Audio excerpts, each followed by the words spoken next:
हिंदू धर्म में ज्योतिष के हिसाब से पशु पक्षियों को भी शुभ और अशुभ माना गया है। तोता, मैना, मोर, नीलकंठ जैसे कई पक्षी हैं जिन्हें घर में पालने की सलाह दी जाती है। परंतु क्या आप जानते हैं कि कई पक्षी इतने शुभ माने गए हैं कि उन्हें देखने मात्र से ही कार्य पूरा हो जाता है। जी हां, ज्योतिष में ऐसी कई चीजें बताई गई हैं जिनसे हम दिन कैसा बीतेगा इसका अंदाजा लगा सकते हैं। शकुन शास्त्र में भी कुछ ऐसे ही संकेत दिए गए हैं। इनके अनुसार यदि सुबह आपको अपने घर में कौन से पक्षी दिखाई देते हैं, इसके आधार पर आप अपना पूरे दिन का भाग्य जान सकते हैं। जानिए ऐसे ही पक्षियों के बारे में। घर में पक्षियों का दिखना है। शुभ संकेत चिड़िया या गौरैया का घर में आना अथवा वहां पर घोंसला बनाना बहुत ही शुभ माना गया है। यह बात अलग है कि आजकल पेड़ पौधों की संख्या कम होने के कारण चिड़ियाएं दिखनी बंद हो गई हैं। फिर भी यदि आपको सुबह सुबह अपने घर में चिड़ियाओं की चहल पहल सुनाई दें तो यह अच्छा संकेत है। माना जाता है कि ऐसा होना घर में आने वाली खुशियों का संकेत देता है। इसी तरह यदि सुबह के समय आपको तोता, मोर अथवा नीलकंठ का दर्शन हो तो इसे भी ज्योतिष में शुभ माना गया है। सुबह सुबह इन पक्षियों के दर्शन होना व्यक्ति के पूरा दिन अच्छा बीतने का संकेत है।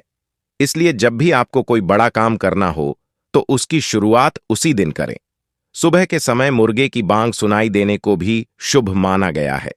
वैसे तो आजकल सभी शहरों में बड़े बड़े मुर्गी फार्म हैं, फिर भी वहां पर मुर्गे की बांग बहुत कम सुनाई देती है। हालांकि गांवों में स्थिति अभी अलग है। वहां पर अभी भी कई बार सुबह सुबह मुर्गे की आवाज सुनाई दे जाती है। ज्योतिषीय मान्यताओं के अनुसार ऐसा होने पर व्यक्ति का सौभाग्य जाग उठता है। घर से निकलते समय यदि सामने की ओर या रास्ता पार करते हुए तोता, मोर, नीलकंठ, सफेद कबूतर, गौरैया अथवा मैना पक्षी दिख जाएं तो यह भी एक शुभ संकेत है। यह बताता है कि आपको अपने कार्य में हर हाल में सफलता मिलेगी और सफलता की नई ऊंचाइयों को छुएंगे। कौवा, चील या बाज पंजे में मांस का टुकड़ा लिए हुए दिख जाएं तो इसे भी शुभ माना गया है।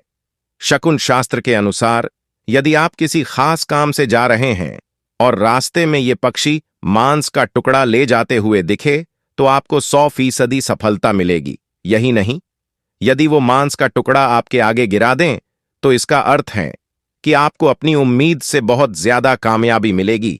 वास्तुशास्त्र के अनुसार यदि घर में अचानक तोता आ जाए तो यह बहुत शुभ होता है। तोता का आना अचानक धन लाभ होने का पूर्व संकेत है। घर में उल्लू आने का मतलब उल्लू माता लक्ष्मी का वाहन माना जाता है।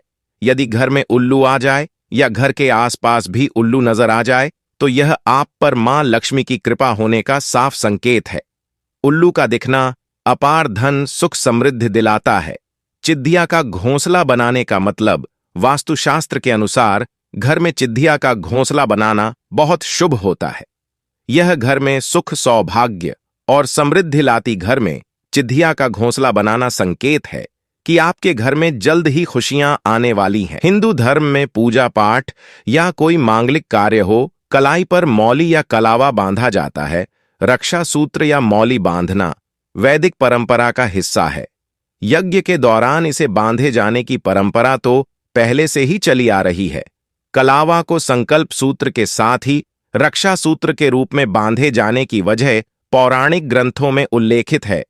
पौराणिक कथा के अनुसार असुरों के दानवीर राजा बलि के अमरता के लिए भगवान वामन ने उनकी कलाई पर रक्षा सूत्र बांधा था। इसे रक्षाबंधन का भी प्रतीक माना जाता है। इसे बांधने के क्या नियम हैं, आइए जानते हैं। छतरपुर निवासी ज्योतिषी एवं वास्तु सलाहकार पंडित हितेंद्र कुमार शर्मा से कितने दिन तक पहने। कलावा अक्सर हम सभी कलावा बांधने के बाद उसे निकालना भूल जाते हैं और वो लंबे समय तक हाथ में बंधा रह जाता है। इस तरह वो कलावा हमें अपनी ऊर्जा देना बंद कर देता है। इसलिए शास्त्रों में इसे कितने दिनों तक पहनना चाहिए इसका वर्णन किया गया है। हाथ में कलावा सिर्फ 21 दिन के लिए बांधना चाहिए। 21 दिन इसलिए क्योंकि अमूमन तौर पर इतने दिन में कलावे का रंग उतरने लगता है और कलावा कभी भी उतरे हुए रंग का नहीं पहनना चाहिए। ऐसा कलावा मानते हैं अशुभ रंग उतरता कलावा बांधना अशुभ माना जाता है, इसलिए इसे उतार देना ही उचित होता है। 21 दिनों के बाद फिर किसी अच्छे मुहूर्त में हाथ पर कलावा बंधवा सकते हैं। साथ ही ऐसा भी कहा गया है कि कलावा जब भी हाथ से उतारा जाता है तो वह आपके भीतर और आपके आसपास की नकारात्मकता को लेकर ही उतरता है। इसलिए उस कलावे को दोबारा नहीं पहनना चाहिए। हाथ से उतारा हुआ कलावा किसी बहती नदी में प्रवाहित कर देना शुभ होता है। मौली या कलावा बांधने के नियम। पुरुषों और अविवाहित कन्याओं को दाएं हाथ में कलावा बांधना चाहिए। विवाहित स्त्रियों के लिए बाएं हाथ में कलावा बांधने का नियम है। जिस हाथ में कलावा बंधवा रहे हैं उसकी मुट्ठी बंधी होनी चाहिए। कलावा बंधवाते समय दूसरा हाथ सिर पर होना चाहिए। मौली कहीं पर भी बांधें, एक बात का हमेशा ध्यान रहे कि इस रक्षा सूत्र को केवल 3 बार ही लपेटना चाहिए। कलावा रक्षा करता है, इसलिए इसे रक्षा सूत्र कहा जाता है। कलावा बंधवाते समय दूसरा हाथ सिर पर रखा होना चाहिए। साथ ही आपको बता दें कि कलावा बांधने से हमें शारीरिक बल भी मिलता है, क्योंकि कलावा हमें शारीरिक क्षमता प्रदान करता है। कलावा एक प्रकार का रक्षा कवच होता है। जब उसे हमारे हाथ पर बांधा जाता है तो अनेक प्रकार के मंत्र पढ़े जाते हैं, जिससे हमारे ऊपर मुसीबतें नहीं आती हैं, क्योंकि ये एक प्रकार का रक्षा कवच की तरह हमारी रक्षा करता है। साथ आज की वीडियो में हमने आपको बताया कि कलवा हमें कितने दिन तक हाथ पर बांधना चाहिए, क्योंकि बहुत दिनों तक बांधने से इसकी शक्ति सकारात्मक से नकारात्मक शक्ति में बदल जाती है। साथ ही कलावा बांधने से हमें और भी अनेकों फायदे होते हैं जो हमारे दैनिक जीवन में काम आते हैं और हमारी दिनचर्या को भी अच्छे से सुधारते हैं। कलयुग की शबरी तस्वीर में जो बुजुर्ग महिला बैठी हुई है, इनके दर्शन करना भी बड़े सौभाग्य की बात है, क्योंकि यह पिछले 46 सालों से राधा रमन जी के प्रांगण में ही बैठी रहती है और कभी राधा रमन जी की गलियां और राधा रमन जी का मंदिर छोड़कर इधर उधर वृंदावन में कहीं नहीं गई। इन बुजुर्ग महिला की उम्र 51 साल हो चुकी है। जब यह 35 बरस की थी तब यह जगन्नाथपुरी से चलकर अकेली वृंदावन के लिए आई थी।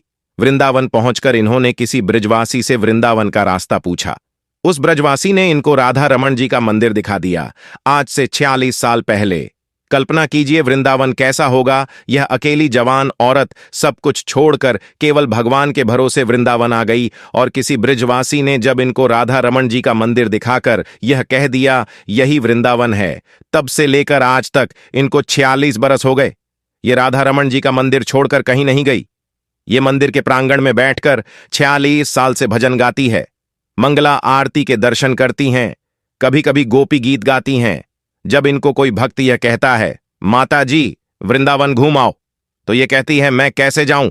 लोग बोलते हैं बस से या ऑटो से चली जाओ, तो ये कहती है जब मुझे किसी ब्रजवासी ने यह बोल दिया यही वृंदावन है, तो मेरे बिहारी जी तो मुझे यही मिलेंगे।